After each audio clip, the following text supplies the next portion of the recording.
नमस्कार सबैजनालाई।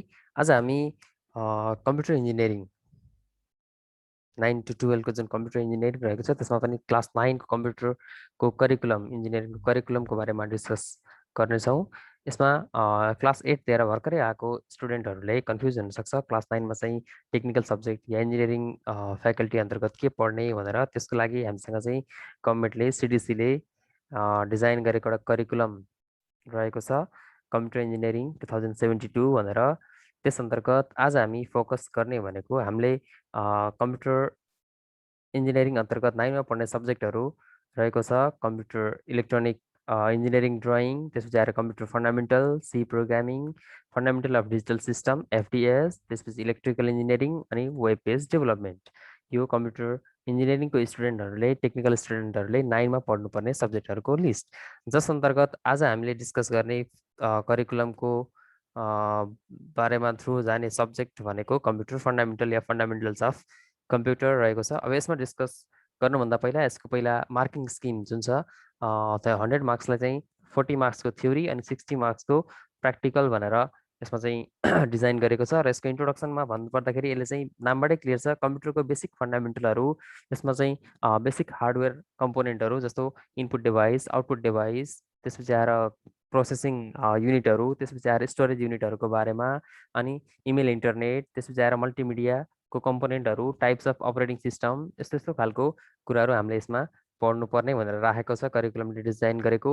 यसमा चाहिँ कम्पिटेन्सिज अन्तर्गत स्टुडेन्टहरूले चाहिँ केमा फोकस गर्ने भन्ने कुरोको आधारमा भन्नुपर्दा फर्स्ट नम्बरमा छ understand computer system, it's hardware and software. त्यसपछि आएर इन्टरनेट, इन्ट्रानेट र इमेलको बारेमा एक्सप्लेन गर्न सक्ने, अनि त्यसपछि मल्टिमिडिया र यसको एप्लिकेसनहरू, युज हुने फिल्डहरू, त्यसै गरी कम्प्युटर लाई चाहिँ अब सेक्युरिटीको कुराहरू अनि एन्टिभाइरसबाट कसरी जोगाउने, मालवेयरहरूबाट, ट्रोजनबाट। त्यसपछि आएर वर्ड, अब 3टा जुन माइक्रोसफ्टको बेसिक युज हुने एप्लिकेसनहरू, वो एमएस वर्ड, एमएस एक्सेल र पावर पोइन्ट भनेर पढ्छौँ हामी हो। त्यसको बारेमा चाहिँ हामीले एप्लिकेसन सफ्टवेयरहरूको बारेमा पनि प्र्याक्टिकल बेसिसमा फोकस गरेको छ। अनि लर्निङ आउटकम भनेको चाहिँ अब्जेक्टिभ 9 क्लासमा पढिसकेपछि, कम्प्युटर फन्डामेन्टल भन्ने सब्जेक्ट पढिसकेपछि स्टुडेन्टहरू के गर्न सक्षम हुनेछ त, what students will be able to भन्ने कुरोको आधारमा फर्स्टमा छ develop concept about hardware and different types of software. हार्डवेयरको बारेमा र सफ्टवेयरको बारेमा नलेज या कन्सेप्ट एउटा डेभलप गर्न सक्नेछन्। नेक्स्टमा चाहिँ इन्टरनेट र इन्टरनेटको बारेमा नलेज डेभलप गेन गर्न सक्नेछन्, अनि डिफ्रेन्ट टाइप अफ अपरेटिङ सिस्टमको बारेमा, त्यसै गरी इमेल इन्टरनेटको बारेमा, अनि मल्टिमिडियालाई चाहिँ एजुकेसनमा कसरी युज गर्ने, अनि इन्टरटेनमेन्टमा त्यसपछि ट्रेनिङहरूमा चाहिँ कसरी एप्लिकेसन एप्लाई गर्ने, त्यसपछि आएर अपरेटिङ सिस्टमको डिफ्रेन्ट भर्जनहरू र कस्टमाइज सफ्टवेयरलाई चाहिँ इन्स्टल गर्न सक्ने हुनेछन् भनेर यो चाहिँ लर्निङ आउटकम या अब्जेक्टिभ राखेको छ। अब हामीले च्याप्टर वाइज थ्योरी अन्तर्गत च्याप्टर कतिवटा छ र त्यसमा चाहिँ के कन्टेन्टहरू छ भन्ने कुरोको आधारमा डिस्कस गरौँ। यसमा पहिला फर्स्टमा चाहिँ इन्ट्रोडक्सन हुने च्याप्टर, जसमा चाहिँ बेसिक कम्प्युटरको इन्ट्रोडक्सन, त्यसपछि आएर कम्प्युटरको हिस्ट्री र यसको 5वटा जेनेरेसनको बारेमा, अनि कम्प्युटरको एप्लिकेसन डेली लाइफमा चाहिँ कहाँ कहाँ युज हुन्छ कम्प्युटर त्यसको बारेमा सर्ट पढ्नुपर्ने। त्यसपछि आएर टाइप्स अफ कम्प्युटर या कम्प्युटरको क्लासिफिकेसन, यसमा चाहिँ बुकले या करिकुलमले डिजाइन गरेको भनेको चाहिँ 2टा कम्पोनेन्ट, एउटा चाहिँ वर्कको आधारमा, अर्को चाहिँ साइजको आधारमा। वर्कमा चाहिँ 3टा एनालग, डिजिटल अनि हाइब्रिड, त्यसपछि आएर सुपर, मेन फ्रेम, मिनी र माइक्रो भनेर चाहिँ यो चाहिँ साइजको आधारमा कम्प्युटरको क्लासिफिकेसन गरेको छ। त्यसपछि आएर features yeah characteristics of computer अनि मेजरमेन्ट अफ साइज र स्पिड भनेर च्याप्टर 1 चाहिँ 10 पिरियड्सको रहेको छ। त्यसै गरी नेक्स्ट च्याप्टर आउँछ हाम्रो कम्प्युटर सफ्टवेयर भनेर, जसमा चाहिँ हामी डिफ्रेन्ट टाइप अफ सफ्टवेयरहरू, त्यसको इन्ट्रोडक्सन अनि सिस्टम र एप्लिकेसनको क्लासिफिकेसन, त्यसको फर्दर अझै क्लासिफिकेसन, अनि सिस्टम सफ्टवेयरको फिचर्स, त्यसै गरी एप्लिकेसन सफ्टवेयरको फिचर्स या क्यारेक्टरिस्टिक्स, त्यसपछि आएर वर्ड, एमएस वर्ड प्रोसेसर, त्यसपछि आएर स्प्रेडसिट प्याकेज अनि प्रेजेन्टेसन प्याकेज भनेर यो पनि एप्लिकेसन सफ्टवेयरको 3टा एमएस माइक्रोसफ्टको टाइप्स हामी डिस्कस गर्छौँ। त्यसपछि नेक्स्टमा आउँछ अपरेटिङ सिस्टम सम्बन्धित च्याप्टर, जो चाहिँ अपरेटिङ सिस्टम, त्यसपछि आएर अपरेटिङ सिस्टमको काम के हो, फङ्सन अनि क्यारेक्टरिस्टिक्स, त्यसपछि आएर अब्जेक्टिभ्स अनि टाइप्समा चाहिँ single user of OS, multi user OS, single tasking, multitasking, अनि हामीले नर्मली युज गर्ने विन्डोज अपरेटिङ सिस्टमको बारेमा यो च्याप्टरमा पढ्छौँ। त्यसपछि आएर नेक्स्टमा 4th नम्बर च्याप्टरमा युनिटमा करिकुलमले डिफाइन गरेको अनुसार हामी चाहिँ मेमोरी युनिट लाई चाहिँ इलेबोरेट गर्छौँ, जसमा चाहिँ वाट इज मेमोरी भन्ने कुरो, त्यसपछि आएर मेमोरीको टाइप्सहरू, क्यास मेमोरी, प्राइमेरी मेमोरी र सेकेन्डरी मेमोरी, यिनीहरूको इक्जाम्पल सहित त्यसपछि क्याच मेमोरीको एडभान्टेज डिसएडभान्टेज, अनि आएर मेन मेमोरी या प्राइमेरी मेमोरीको क्यारेक्टरिस्टिक्स, त्यसपछि आएर सेकेन्डरी मेमोरीको क्यारेक्टरिस्टिक्सको बारेमा पढ्नुपर्ने छ। त्यसपछि नेक्स्ट एउटा सर्ट च्याप्टर आउँछ कम्पोनेन्ट्स अफ कम्प्युटर सिस्टम भनेर, जसलाई चाहिँ 4वटा कम्पोनेन्ट जुन छ हार्डवेयर कम्पोनेन्टहरू, input unit, output unit, processing unit र स्टोरेज युनिटको बारेमा we have to discuss over here. अनि नेक्स्ट च्याप्टर छ अहिले चाहिँ अब इमेल इन्टरनेटको जमाना छ भन्छ हामी, त्यही भएर इमेललाई चाहिँ पढ्छौँ। इमेल, त्यसको युज, इमेलको इथिक्स, त्यसपछि आएर इमेलको एडभान्टेज र डिसएडभान्टेज, अनि इमेललाई चाहिँ अलिकति प्र्याक्टिकल फर्ममा हामी इमेल क्रिएट कसरी गर्ने, अनि अपरेसनहरू इमेललाई चाहिँ सेन्ड गर्ने, रिसिभ गर्ने, त्यसपछि आएर इमेललाई कसरी म्यानेज गर्ने ओभरअल, त्यो कुराहरू हामी यसमा हेर्छौँ विथ प्र्याक्टिकल। अनि आएर इन्टरनेट, इन्ट्रानेट एन्ड एक्स्ट्रानेट भनेर यिनीहरूको बारेमा कम्पेरिटिभ स्टडी गर्छौँ हामी।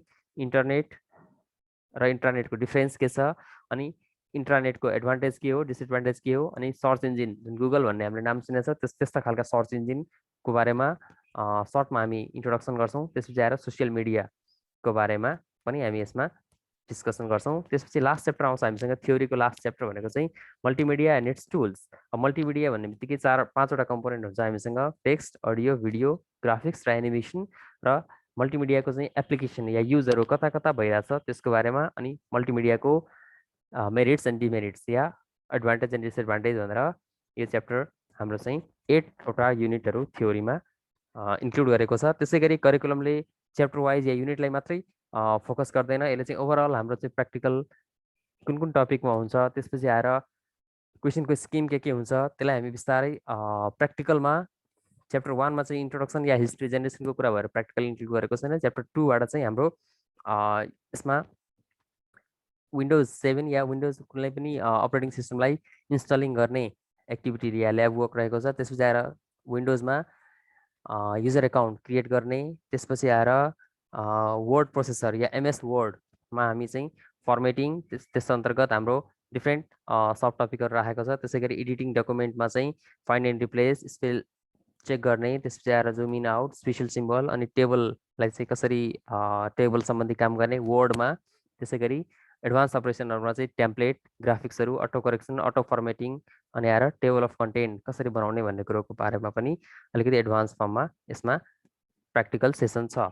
त्यसै गरी एमएस एक्सेल या स्प्रेडसिट भन्छ जसलाई हामी, त्यसमा चाहिँ डाटा एक्सेल गर्ने, इन्सर्ट गर्ने, अनि त्यसपछि आएर त्यसलाई फर्मेटिङ गर्ने, अनि एसेन्डिङ र डिसेन्डिङ सर्टिङ गर्ने, रो र कोलमलाई फ्रिज गर्ने, फिल्टरिङ गर्ने, अनि आएर फर्मुलाहरू एप्लाई गरेर एउटा रिजल्ट सिटसम्म कसरी तयार हुन्छ ग्रेड सिटहरू भन्ने कुरो हामी यसमा हेर्छौँ। त्यसपछि आएर पावर पोइन्ट या स्लाइड प्रेजेन्टेसन प्याकेज जुन हुन्छ, पावर पोइन्ट या स्लाइड क्रिएट गर्ने, त्यसपछि आएर स्लाइडलाई फर्मेटिङ गर्ने, लेआउट, डिजाइन, एनिमेसन र ट्रान्जेक्सनहरूको कामहरू चाहिँ माइक्रोसफ्ट पावर पोइन्टमा प्र्याक्टिकल भनेर करिकुलमले डिफाइन गरेको छ। अनि अपरेटिङ सिस्टम अन्तर्गत यसमा चाहिँ हार्ड डिस्कहरूलाई, हार्ड ड्राइभहरूलाई फर्मेटिङ गर्ने, अनि आएर पार्टिसनिङ र रिनेमिङ, नेमिङ गर्ने, त्यसपछि आएर हार्ड ड्राइभको लेटर चेन्ज गर्ने, C drive, E drive, D drive के हुन्छ त्यसलाई चाहिँ, अनि आएर डिफ्रेन्ट टाइप अफ अपरेटिङ सिस्टमलाई इन्स्टलिङ गर्ने, अनि आएर बायोसको पासवर्ड सेटअप गर्ने, त्यसपछि आएर युजर एकाउन्ट क्रिएट गर्ने र कसलाई चाहिँ एक्सेस दिने नदिने भन्ने कुरोलाई हामी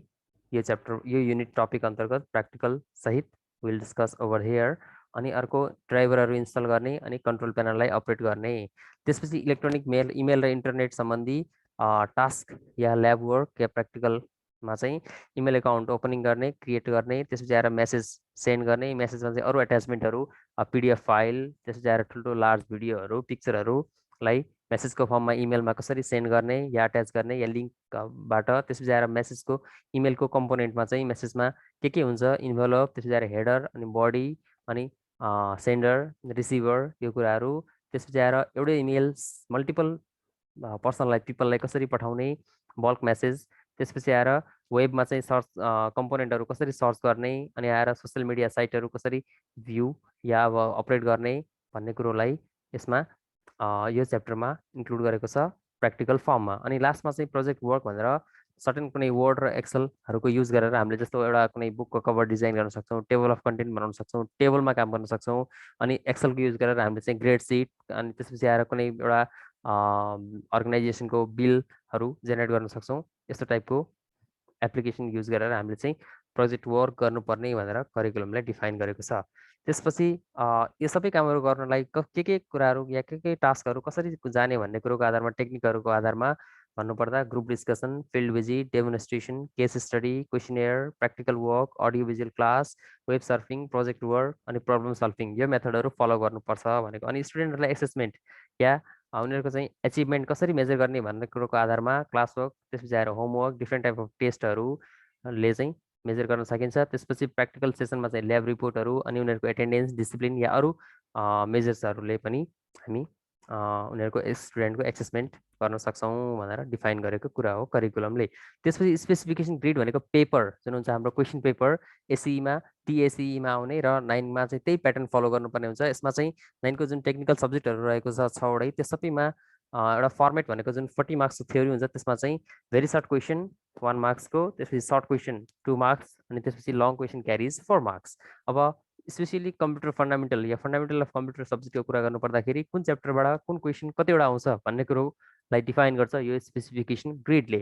इन्ट्रोडक्सन भन्ने च्याप्टरबाट भेरी सर्ट क्वेसन एउटा, सर्ट क्वेसन एउटा, त्यसपछि आएर लङ क्वेसन एउटा गरेर टोटल 3टा क्वेसन। त्यसपछि आएर सफ्टवेयर भन्ने च्याप्टरबाट 3टा भेरी सर्ट, एउटा सर्ट अनि एउटा लङ क्वेसन। त्यसै गरी यसरी हामीले चाहिँ यो क्वेसनको प्याटर्न एक्जाममा फाइनलमा आउँदाखेरि टोटल 13वटा क्वेसन सर्ट भेरी सर्ट हुन्छ जसमध्ये 10वटा गर्नुपर्ने हुन्छ। त्यसै गरी यसमा चाहिँ अप्सन पनि रहेको हुन्छ।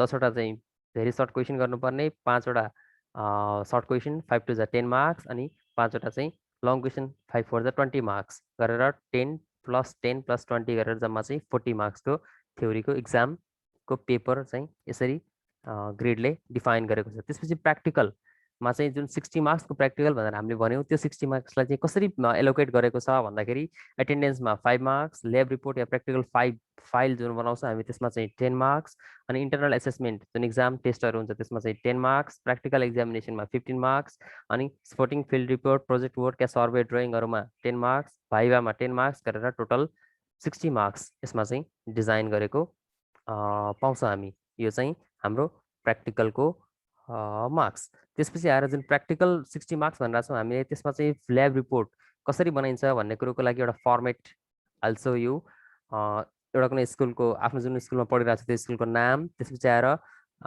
फ्याकल्टी, त्यसपछि ल्याब सिट नम्बर कति हो, त्यसपछि के को सम्बन्धी ल्याब रिपोर्ट हो र कसले सब्मिट गर्नुभएको होस्, आफ्नो नाम, क्लास अनि रोल नम्बर या ग्रुप छ भने ग्रुपलाई पनि त्यसमा इन्क्लुड गर्न सकिन्छ अनि कसलाई बुझाएको त्यसमा चाहिँ यो डिपार्टमेन्ट अफ कम्प्युटर इन्जिनियरिङ अनि ल्याब डेट कहिले भएको, ल्याब सबमिसन डेट कहिले बुझाउनु भएको, त्यसपछि यो मार्क्स चाहिँ इन्स्ट्रक्टरले प्रोभाइड गर्ने कुरो हो त्यो।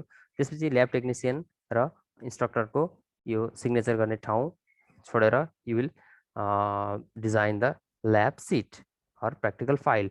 त्यसपछि त्यसमा इन्क्लुड गर्ने कम्पोनेन्टहरूमा चाहिँ टाइटल यो करिकुलमले नै डिफाइन गरेको हुन्छ नभए इन्स्ट्रक्टरले दिनुहुन्छ। त्यसको आधारमा टाइटलकै आधारमा अब्जेक्टिभ प्र्याक्टिकल गरिसकेपछि के कुरा हुनेछ त भन्दाखेरि जस्तो अहिले यो चाहिँ विन्डोज इन्स्टल गर्ने सफ्ट प्र्याक्टिकल हुने भएको भएर त्यो सम्बन्धी यहाँनिर थ्योरी पनि इन्क्लुड गर्नु पर्यो। टाइटल, अब्जेक्टिभ अनि थ्योरीमा चाहिँ अपरेटिङ सिस्टम भनेको के हो भन्ने कुरालाई अलिकति डिफाइन गर्नु पर्यो। त्यसपछि प्रोसिजर भनेको चाहिँ वाट वी डु एक्चुअली के काम गरिन्छ त त्यसलाई चाहिँ स्टेप वाइज अल्गोरिदम बेसिसमा नम्बरिङ गरेर सुरुमा चाहिँ जस्तो इन्सर्ट गर्ने कुनै बुटेबल पेन ड्राइभ हुनसक्छ या सिडी डिभिडी हुनसक्छ अपरेटिङ सिस्टम भएको। त्यसपछि आएर त्यसपछि अरू फर्दर के गर्न सकिन्छ भन्ने कुरोको आधारमा अहिले डिटेलमा यसमा इन्क्लुड गरिन्छ। त्यसपछि कम्प्युटरमा चाहिँ त्यो उ गर्दाखेरि अब्जर्भेसन कुनै जस्तो स्क्रिनसट लिन सक्नुहुन्छ या पिक्चर ड्र गर्न सक्नुहुन्छ। त्यो कामको दौरानमा या त्यो प्रोसिजरको बेलामा के देख्नुभयो त्यसको बारेमा इम्पोर्टेन्ट कुराहरूलाई या डिजाइन गरेको कुराहरूलाई तपाईँहरूले चित्रको फर्ममा यहाँनिर राख्न सक्नुहुन्छ। त्यसपछि आएर कन्क्लुजनमा चाहिँ लास्टमा हाम्रो जुन अब्जेक्टिभ थियो त्यो अब्जेक्टिभ मिट भयो कि भएन, भयो भने त्यो अब्जेक्टिभ चाहिँ मिट भयो भनेर हामीले त्यो अब्जेक्टिभमा बेसिस भएर कन्क्लुजन लेख्न सक्छौँ। यसरी हामीले चाहिँ प्र्याक्टिकल फाइल पनि रेडी गर्न सक्छौँ। यसमा चाहिँ हाम्रो जुन करिकुलमले डिजाइन गरेको कुराहरू थियो बेसिक ओभरअल कम्प्युटर फन्डामेन्टलको कोर्स, त्यसको करिकुलम, थ्योरी, प्र्याक्टिकल अनि त्यसपछि आएर एसेसमेन्ट, त्यसपछि स्पेसिफिकेसन ग्रिड भन्ने कुरोको वी हेभ डिस्कस नाउ। अनि होप तपाईँहरूको जुन क्लास 9 टेक्निकल कम्प्युटर इन्जिनियरिङको जुन स्टडी छ त्यो स्टडी चाहिँ अझै मोर इफेक्टिभ हुन्छ करिकुलम बेसिसमा रहेर र अब कोही अरू अपडेट नभएको साथीहरू हुनुहुन्छ या कोही अरू रिलेटेडहरूलाई चाहिँ यो भिडियो सेयर गरेर करिकुलम या कम्प्युटर फन्डामेन्टलको बारेमा जानकारी दिनुहुन अनुरोध गर्दै अहिले थ्याङ्क यू भन्न चाहन्छु।